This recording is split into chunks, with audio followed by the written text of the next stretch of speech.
Pelvic floor muscle कुठे असतात तर आपल्या कटी प्रदेशामध्ये. आपले जे पेल्विक ऑर्गन्स आहे, गर्भाशय, ब्लॅडर आणि रेक्टम, या तिन्ही ऑर्गन्सला धरून ठेवणारा जो मसल ग्रुप असतो तो असतो पेल्विक फ्लोअर.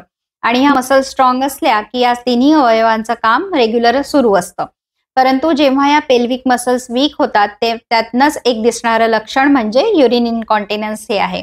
बरेचदा गर्भवती महिलांना सुद्धा लास्ट ट्रायमिस्टरमध्ये बाळाचं वजन, वाढत्या वजनाचा प्रेशर त्या ब्लॅडरवर येतं आणि त्याच्यामुळे त्यांना युरिन इनकॉन्टिनन्स दिसून येतं बरेचदा. तसंच मेनोपॉज झाल्यानंतर महिलांच्या शरीरामध्ये इस्ट्रोजेनची लेवल बऱ्याच प्रमाणात ड्रॉप होते आणि त्यामुळे मसल विकनेस येतो आणि या पेल्विक फ्लोअर वीक झाल्यामुळे युरिन इनकॉन्टिनन्स दिसून येतं.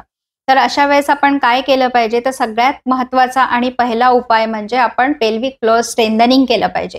त्याच्यासाठी रेग्युलर एक्सरसाइज केला पाहिजे आणि त्या एक्सरसाइजमध्ये पेल्विक फ्लोअर एक्सरसाइजसाठी कीगल एक्सरसाइज हे खूप महत्त्वाचे आहे, उपयोगी आहेत.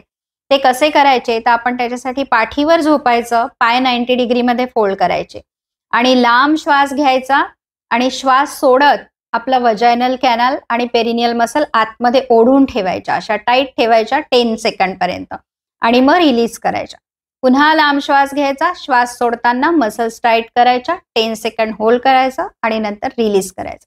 असे आपण 10 रिपिटेशन सकाळी आणि 10 रिपिटेशन संध्याकाळी किंवा जेव्हा तुम्ही आराम करत पडला असाल त्यावेळेस सुद्धा जर हा प्रकारचा एक्सरसाइज तुम्ही केला तर तुम्हाला त्याचा निश्चितच फायदा होईल. हा असा एक्सरसाइज करूनही जर तुम्हाला आराम पडत नसेल तर मात्र तुम्ही डॉक्टरांचा सल्ला घेणं गरजेचं आहे. नक्की करून पहा.